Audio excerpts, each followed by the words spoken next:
Hey guys, Jay here, welcome to EonsOfBattle. Kill Team Gallowfall has recently come out, the fourth box, the final box in this season of Kill Team. And it was a box I was not super excited for. It's the Beastmen versus the Squats. I guess a classic fantasy lineup, dwarves versus like monsters, but I really wanted it to be Space Hulk. But after giving the rules a thorough read, I'm actually really excited for this box. I think one of these teams is absolutely perfect, and the other one I desperately want to play. I want to give a rundown of these two teams and explain why each one is interesting and unique and why you might want to play them. The Hearthkin Salvagers Kill Team might look a little average on paper. You got all the normal things, 10 operatives, you got a leader with power sword and plasma pistol, sniper guy, knife guy, comms guy, spotter guy. But reading through all of their rules, they really seem to be optimized to just work. Their archetypes is Recon and Security. Recon, really good. Security, kind of but it's pretty good. The thing about the Votann that makes them really interesting, well, number one, they have a 4-inch movement on all of their guys, which is wild. There was some speculation that might happen because they're squats with short little legs, and so they probably should move a little slower, but that is brutally slow for a 10-man kill team, but I think that they have a lot of fun ways around that. And the unique ability for this kill team is grudge tokens. Every time one of your Hearthkin are taken out, that enemy who did the killing gets a grudge token. And every time that you try to kill that particular enemy, you can retain a crit, or you can retain a normal hit as a crit. Really powerful ability. It is definitely going to happen over and over and over. It kind of softens the blow of losing your own guys, and there's other ways to hand out grudge tokens. So it's a really powerful ability, and I like how clean and simple it is. There's a lot of kill teams that kind of create like a pool of tokens, but this is just very clean. It's just revenge. If one of your guys gets killed, then that model that did the killing is going to be a little bit easier for you to take out later down the road. And they also have another ability, Steady Advance, which means that your movement cannot be length cannot be modified. So you're always going to have your 4-inch move, which is really good because, man, are you going to always need to move that full 4 inches. It's really restricting, but I still think that this team is going to be absolutely phenomenal. And speaking of the grudge token ability, their tac ops, they have 3 tac ops, just like all of the bespoke kill teams. 2 of them are really annoying, and I don't think I would ever take them, but one of them is probably the easiest tac op in the entire game. Settle grudges. You can reveal this at the start of any turn, and if you incapacitate an enemy with a grudge token, you get a victory point. If you incapacitate another enemy with a grudge token, you get another victory point. So you can score a maximum of 2. It's just going to happen over the course of the game. So that is like a guaranteed 2 victory points. The other ones are all about their Rig Sight and Excavate. They're all about spending your action points to place down a special unique marker and then doing something with that special unique marker. They're kind of fun and thematic, but it costs action points to do them, and there's a whole process of setting it up. It's not nearly as good as Settle Grudges, and you can only pick one of these 3, so it's going to be Settle Grudges. Moving on to their strategic and tactical ploys. Strategic ploys are things that you do at the beginning of the turn that give a buff to all of your guys, and then tactical ploys are things that you do in the moment to give unique characters a buff in the moment so that they can get the things done that they need to do. Keep Ground is basically a rewording of Dude with a Banner. Your Hearthkin are treated as 1 extra body or 1 extra action point in terms of controlling objectives to a maximum of 1. So if you have 2 Hearthkin on there, it only counts as 3, not 4. So it's not giving 1 extra APL to every single guy, but it's just giving it to 1 on top of as many guys as you have on the objective. It's a really powerful ability, but it's one that kind of feels a little lame because it's not about killing or defending, it's about claiming objectives, so it's a very good ability that you'll probably not use all that much. Toils Earned is about killing, although it's a little bit situational. Enemies within 3 inches of an objective that you decide count as having 1 extra grudge token, so basically it makes it really easy to kill enemies who are standing on that objective. Pretty good, although it's going to be a little bit... All of the rules for the Hearthkin are like solid, but very utilitarian, very just help you get the job done. They're not incredibly flashy, they don't create these amazing Death Star or delete buttons. They're all just tools to help you achieve what you need to do, which is probably how these rules should be. And it's really interesting how they all work together. But Toils Earned is a solid one that you're probably going to pop maybe once a game. Rot Defense is probably going to be the strategic ploy that you pop almost every single turn. It lets you retain a normal save as a critical save. Incredibly powerful, especially for your Hearthkin who all have a 3-up save in general. That's going to be really, really strong and help keep your little, really slow guys alive. That's a really, really powerful one. And Proximate Firepower is a better damage dealing, but you have to be within 6 inches of your opponent, and you don't really probably want to do that. All of your Hearthkin are probably going to be wanting to stand back and shoot, so that's another one that you can probably just ignore for the most part. Moving into the tactical ploys, the Ancestors Are Watching lets you do a free fight or shoot, and you might think that that is all about dealing maximum damage, but actually it's about giving you maximum movement, because really what that rule is allowing you to do is do a move, dash, and then shoot, because you don't have a lot of distance in your normal move, and so being able to go the full distance and then still get a shot off is really the benefit of this particular rule.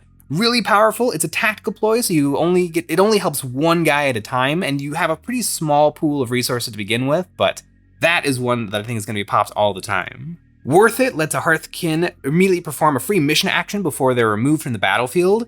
And this one's kind of interesting because it's doing something out of order, and it seems to be trying to get you to do something a little bit risky. Maybe a move and a dash to spend all your action points to get onto an objective in the hopes that you bait your opponent into like shooting you or killing you off of the board so that you can get that free flip and get that point.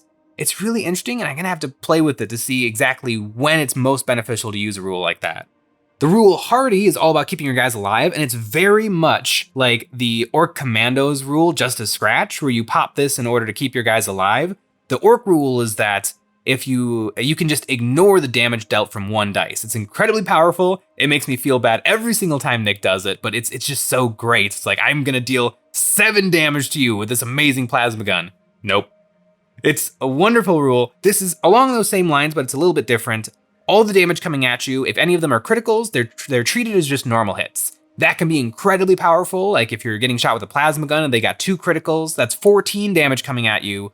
But if you pop this rule, all of a sudden it drops down to 8 because you're using that first number. So that's going to be a really, really great one for keeping your little guys alive. And then Rampart gives you pre-game shenanigans. You can pick a piece of terrain that is nearby to your drop zone, and if it has the light terrain rule, then you can treat it as having the heavy terrain rule.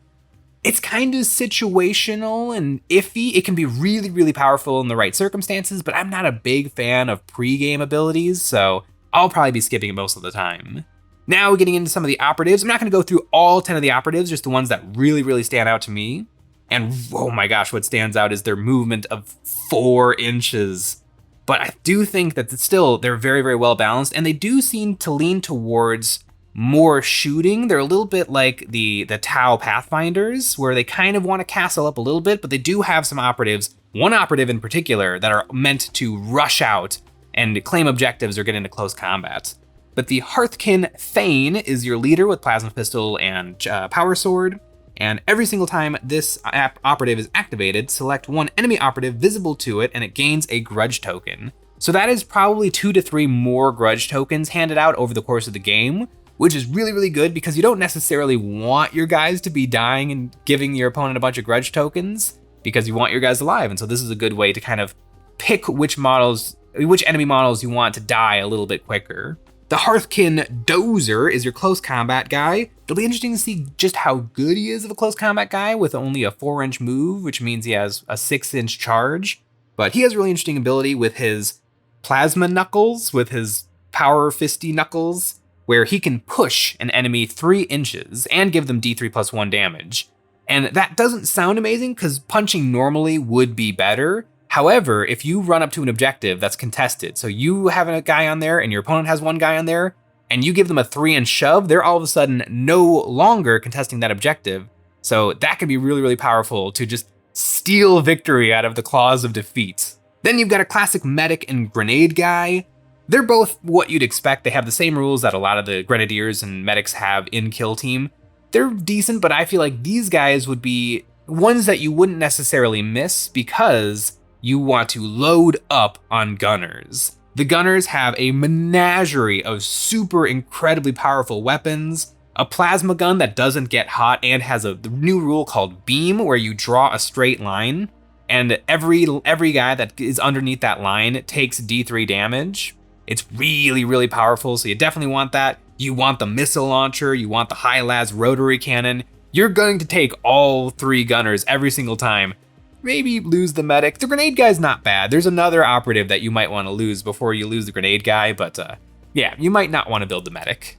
The dwarf I think we were all excited to learn about is Hearthkin Jump Pack Warrior, a dwarf with a jetpack, which I also wonder if this is a little bit of a sign of things to come from Games Workshop. Are they going to make a squad of Hearthkin Warriors with jump packs so that they have another fast attack option to zip up the board? They look exactly like normal Hearthkin Warriors, just with the jump pack bolted on, kind of like Space Marines in their jump packs. It's a really, really fun unit. He's got a pretty good axe to do some chopping with, although you're probably not going to use him for close combat, because if you spend 2 action points, so if you spend your entire action points for that turn, you can boost, which allows you to make a normal move at 12 inches. It has to be 12 inches or up to 12 inches in a straight line. But basically it turns him into Commando Grot, where he can zip across the battlefield.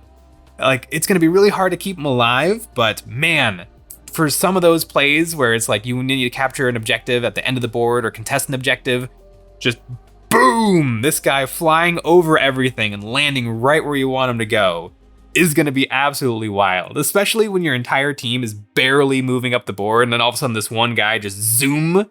It's gonna be really, really funny to play with. Probably pretty worthless on Into the Dark. His axe is still really good, so you might take him anyway, but on an open board, he's gonna be wild. The Hearthkin Kinlink is a really fun name to say, and they're your comms guy, and they have kind of an interesting ability where they can actually, it's a rule that I'm surprised we actually haven't seen in Kill Team yet. It modifies your opponent's activation, where you can pick a guy that you can see, and then they must activate last. It's just a really simple little thing, and I can't believe it hasn't actually been like integrated into the game of Kill Team before. I don't know how powerful that will be. Your opponent will probably be able to deal with that, but if you want to make sure that like you don't get sniped or something, you can just pick that guy and say he has to go last, and all of a sudden you now know that you have a few activations before you have to worry about that guy again. It's really, really interesting. And the Hearthkin Cognitar, the little robot friend, is another guy who's gonna help keep your Hearthkin alive because he can place down a token. It has 2 abilities. It has one ability that helps you be a little bit better at shooting. You're already really good at shooting, so you probably don't need that. But it has another ability where it can be a defense token, and every time a shot is made against Hearthkin that are near that defense token, you can re-roll one of your defense dice. That is huge. You only get to roll 3 defense dice ever, and often you only get to roll 2 if they have like an armor-piercing weapon. And so like, if you guys have a sniper behind cover and you just want to leave them activated all game, but all of a sudden they're retaining 1 dice as an automatic success and they're re-rolling another 3-up save, all of a sudden they're like super safe for the whole game. And just even to make it better, they have another unique ability for 1 action point where they can move that token. So you can keep one guy super safe and then mid-game just change that token and keep a different unit super safe. It's really, really powerful. And he's a robot friend. Who doesn't want a robot friend? The Hearthkin Luktar. He's the Luktar. He's your spotter. He's fine. Just don't build him and build another one of your gunners. The Hearthkin Lugger is where things get interesting. He has 2 very odd rules. Number 1, if you just take him in your kill team, you can bring 5 extra points of equipment. That is huge. You can usually take 10 points of equipment. Now you're taking 15 points of equipment just if you bring this guy who's already decent in your kill team. It's phenomenal. And his unique reaction is re-equip, which I'm not sure what the designers were thinking with this because it doesn't seem to have a ton of usability, but you can pick a guy within 1 inch of this fella, spend your action point, and then change their loadout to another available piece of equipment. That's something like maybe on your hero. In fact, the example they give is changing your hero's like power sword and pistol to a ranged weapon. There's something to that, but most of the loadouts are pretty like, you can only take 1. Like if you wanted to, like the real play would be giving this to one of your gunners and like having 2 of the plasma gun, but you can't do that because that wouldn't be a legal loadout. And so it's just not available for you to do. So basically, you're pretty much limited to either changing the plasma gun or bolt gun on a normal guy, which you're just gonna take the ion gun and bolt gun. You're just gonna take the ion gun anyway because it's better. So I don't know how often that rule is gonna be coming into effect. Maybe there's a really cool play that I'm missing, but it's an interesting rule, and it's definitely something we haven't seen in Kill Team before. In terms of available equipment to the squats, everything is pretty much what you'd expect, but climbing equipment is gonna be the interesting one. You can treat 6 inches of vertical move as only 3 inches of vertical move, so you can sort of teleport up walls to a certain extent. It's gonna help out with their movement characteristic, and it's gonna help you get onto vantage point. A lot of your guys are gonna wanna be shooting all game, and so getting onto vantage early is gonna be really, really beneficial. The squats are an interesting team because none of their abilities jump out to you as like amazing, impossible Death Star units. They're all just very good. Like you just see the usability and the potential of each unit. None of them are super showy or flashy, but I think this overall team is gonna perform really, really well.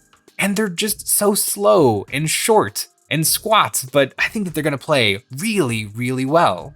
Now, getting into the team that is not short or squat, and I think is gonna play really, really well, the Beastmen. The Beastmen haven't been seen in Warhammer 40k probably since Rogue Trader. They might have been kicking around a little bit in 2nd edition, but they disappeared pretty early after that. The book has a little bit of lore on them, and one particularly lovely piece of lore. So the Beastmen are just evil mutant humans who live in the warp. They live on like chaos planets. They don't necessarily worship the chaos god. They're not like a normal chaos faction where they cosplay as their favorite color. They're just like evildoers who worship chaos as a spirit or as an entity. And they create these shrines to the dark gods or to this dark evil energy.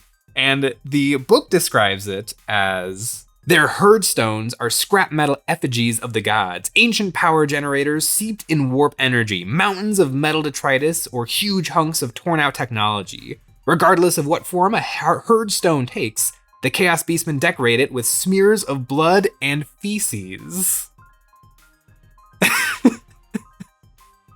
It's a poop rock. Just like, it's disgusting. But I kind of love it. It just adds a fun little tidbit of these guys are really, really gross.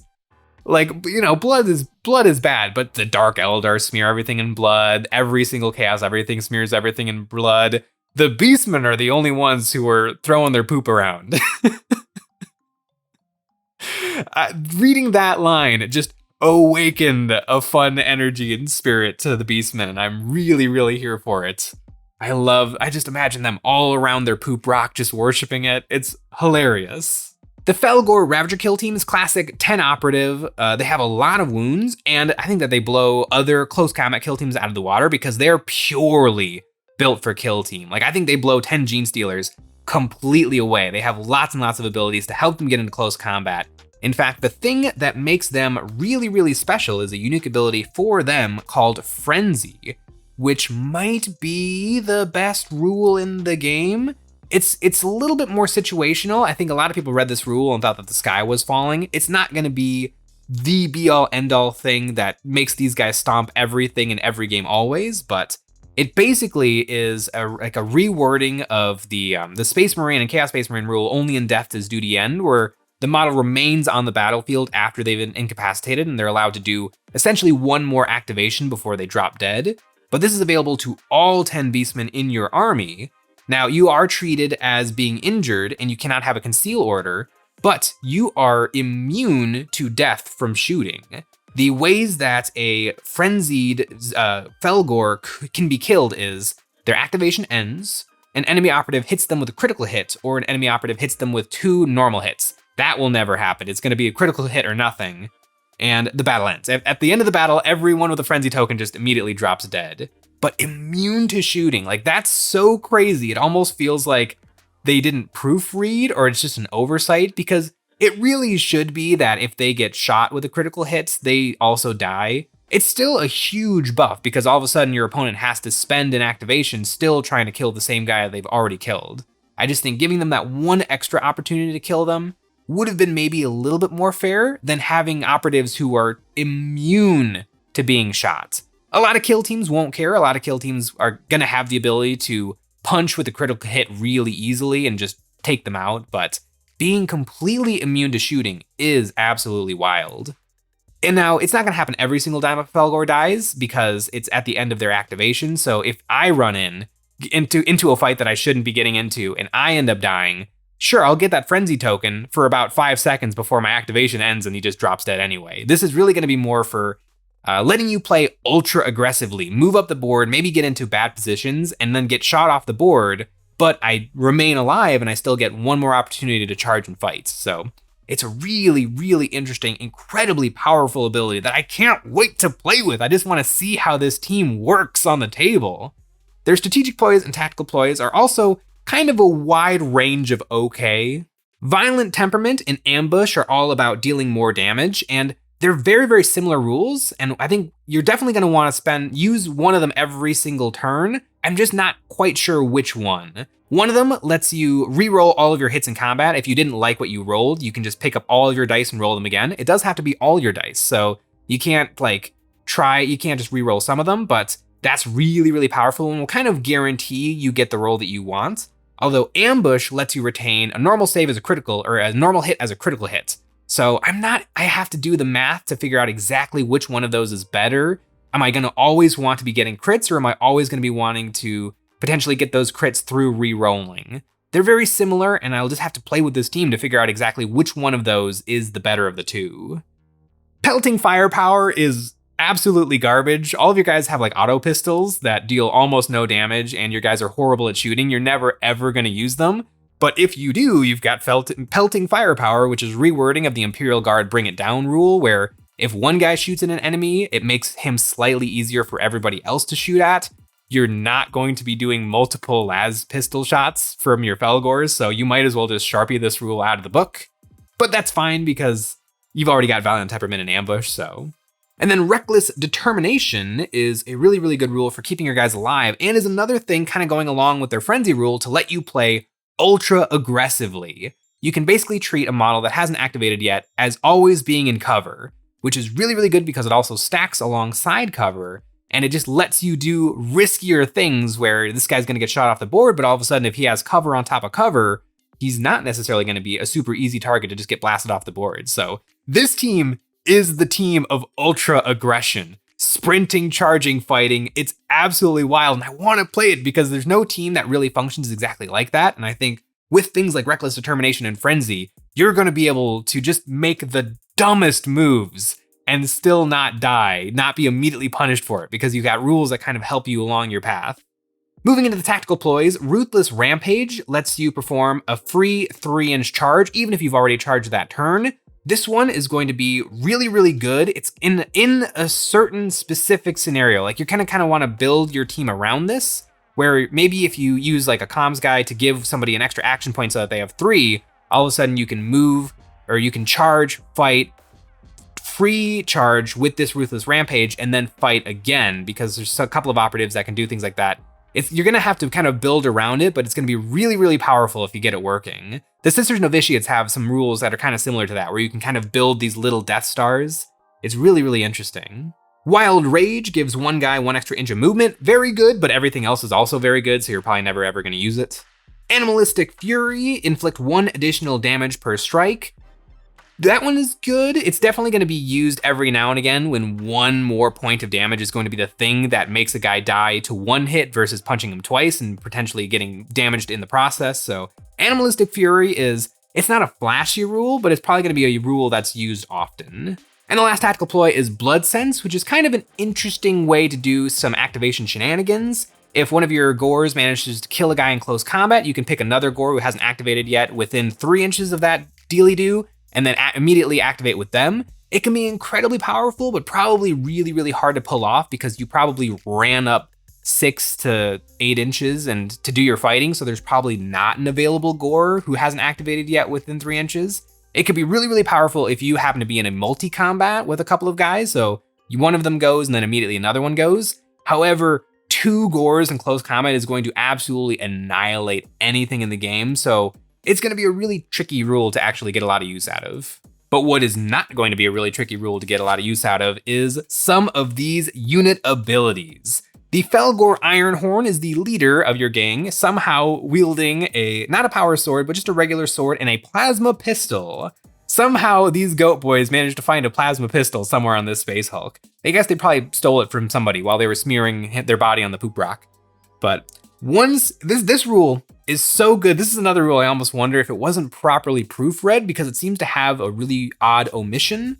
But once at the beginning of every single turn, the leader can pick a gore that he can see and then give them a 4-inch bubble of give everyone around you free dash. It seems really wild that it's just a visible operative and not a visible operative within 6 inches. Like almost all buffing powers are always contingent on being a certain distance away, where this is just kind of free. Like you can kind of point to a guy across the table that he can see and say, every gore around that guy all of a sudden can perform a free dash every single turn. It seems wildly powerful, but again, I've never played a team that is so incredibly focused on close combat. Maybe you do need all of these extra ways to get into close combats, where, usually like Sisters Novitiates often just get blown off the board if you're not doing perfect positioning, where maybe this is a team where you can be a little less perfect in your positioning and still expect to get a decent number of guys into close combat. So an incredibly powerful ability. Another guy I'm really looking forward to using is the Felgor Flux Spray, which is another fun Games Workshop name to say. This guy has an interesting ability, very similar to the Votan's Plasma Beam weapon, but this is a close combat weapon where he can have a normal move plus 2 inches, so 8 inches, and every single enemy operative that he moves within engagement range of immediately takes D3 plus 1 damage. Now, doesn't sound amazing because it's not as nearly as good as his normal punch, and so you might think, well, I will just normal punch somebody and finish them off as opposed to dealing some damage to a number of enemies. However, this team has absolutely no shooting. And in the game of Kill Team, when you want a close combat, you never really want to engage in close combat with a fresh enemy operative because it almost guarantees that you're going to take a whole bunch of damage while you're punching each other back and forth. However, if the Felgor Flux Spray has already injured a bunch of enemy operatives, all of a sudden charging into those guys becomes a lot more viable. You might be able to kill them in one hit as opposed to doing the back and forth dance that Kill Team Close Combat is. So I think the Felgor Flux Spray is going to be a kamikaze torpedo that you just throw at your enemies early game to injure them all, and then you do cleanup with the rest of your gores. All of these beastie boys are pretty much tooled up just to be close combat nightmares, but the close combat nightmare of the close combat nightmares is the Felgor Mangler, the really, really buff goat dude. This guy is One Punch Man. He will kill almost anything in the game in one punch, and somehow if he doesn't kill them in one punch, he's gonna get to double fight.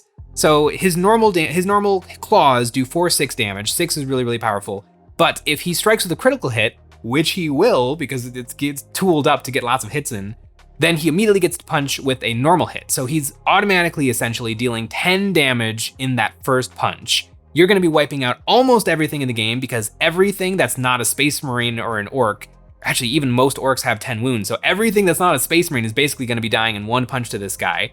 And if somehow you're fighting like an Orc Knob or a Custody or a Tyranid Warrior who has tons and tons of wounds, if you don't manage to kill them in one hit, you just get to free fight again. So that's another 10 damage coming at them. So you're dealing 20 damage.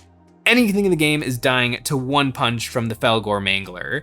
Your opponents are probably going to be focus firing this guy down really, really quick because I don't really know how you stop this guy from just being an absolute monster.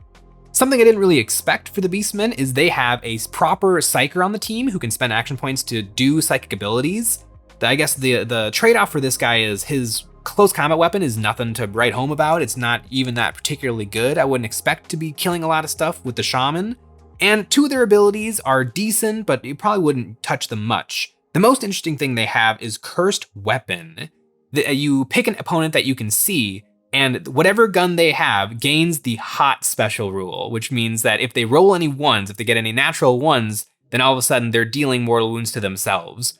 A really, really silly, fun ability. It's probably not going to kill enemies, but they have to roll for hot every single time they want to shoot. So if you can pop this early on some of your opponents like snipers or plasma guns, it's definitely going to add just another little level of maybe I don't want to shoot the gores because I could hurt myself, especially if an operative is already injured and the mortal wounds could finish them off. It's just kind of an interesting ability, and I could definitely see every single turn just picking another guy to give hot, and all of a sudden, half of your opponent's kill team is rolling hot every time they shoot their guns. It's kind of neat. It's a nice rule. I don't think it's unbalanced at all. It's just a funny little thing. Those are the operatives that have me really excited. Going back to their tac ops, they're not that good of the three. They have Felgor Ravager. If a guy kills a guy, you reveal this tac op, and now if that guy kills another guy, you score a victory point. And if they somehow manage to kill a third guy, they get a second victory point. That's gonna be really, really hard to do. Killing 2 guys is definitely doable. Killing 3 is gonna be almost impossible, especially because your opponent is going to know what you're planning on doing, and so they're gonna do everything they can to stop that from happening. If there might be some really good shenanigans or like combinations of operatives where you can pull this rule off really easily, but I think a much easier tac op is going to be Scorn Their Ways. Pick one of your enemy heavy damage dealers like a Plasma or Melta, someone with a really, really powerful gun, and if you kill them, you score a victory point, and if you kill them in close combat, you score another victory point. It's gonna be a little tricky because it's probably a sniperish unit who's gonna be far away on a vantage point, so it might be hard to get to them, but they're probably gonna go down, so that's a much easier tac op to score. And Relentless Aggression sounds good, but it's probably gonna be really hard to pull off at the end of any turning point. If 5 or more friendly Felgor Ravage operatives are within 6 inches of enemy operatives or your enemy's deployment zone, you score a victory point, and if you do that again, you score your second victory point. It's gonna be really hard to do that turn 1 and 2, and by turning point 3 and 4, half your team is already gonna be dead, so you're gonna need every single body to be engaged in combat or in your enemy's drop zone. It's probably just not gonna happen. And their archetype is already Seek and Destroy and Recon, which are very, very strong, so I think I would be tempted to maybe take Scorn Their Ways, or just take purely from Recon or Seek and Destroy. Overall though, this team is weird. I'm reading online that a lot of people think that they might be overpowered or something, and they definitely could be reading them on paper, but they just behave so incredibly differently to any other kill team that I've read. I really, really want to play them and just see what happens, because maybe they do need all these special abilities to play ultra aggressively, and that sounds like such a fun way to play. I really want to get these guys on the table and just see what happens. Maybe they do need all of these extra wounds and abilities, because they have 10 and 11 wounds per guy. That's really, really high and kind of breaks the Games Workshop like status quo. Typically a human being is 7 wounds, a human being plus is 8 wounds, almost nothing is 9 wounds, orcs are 10 wounds, Space Marines are 11 and 12, and crazy stuff like Custodes and Tyranid Warriors have more than that. But these guys immediately jump from 8 to 10, 11, which is crazy, but maybe you do need that crazy if the only tool in your tool belt is close combat. It's really, really interesting. I can't wait to get these guys on the tabletop. I feel like they could perform really, really well if you're playing aggressively enough or you're playing decently enough. I think the squats are just an excellent all-around kill team that is gonna be really interesting to play with. And if you want to have the greatest games of Kill Team you have ever played in your life, then our Patreon is the place to be. Over there, we have new terrain packs every single month. This month, we have the Orc Brewery, the unofficial sequel to Octeris, with brand new wall sections and an orky goth rocker stage. We also make extra episodes of Eons of Battle where we take a look at our viewers' miniatures and give some ideas or critiques of how to improve their painting. We host live Discord hangouts, and we have a tier where you can get your name on one of my Black Templar Space Marines, and you can join the crusade. I picked up this set from a lovely friendly local game store called Valhalla Hobby, and if you want a discount on some wargaming miniatures, maybe some of those combat patrols getting prepared for Warhammer 40k 10th edition, you can shop with our code EOB23 at checkout. Overall, I wasn't super pumped for Gallowfall, the Squats, or the Beastmen, but after reading the rules, this is a kill team. These are both kill teams I'm really, really excited to get on the tabletop. And that hasn't been true necessarily for some of the other boxes that had teams I was more interested in. But these two teams, especially the Felgor, the Beastmen with their poop rocks, they're just amazing. I just cannot wait to get some games of Kill Team in. Thanks for watching.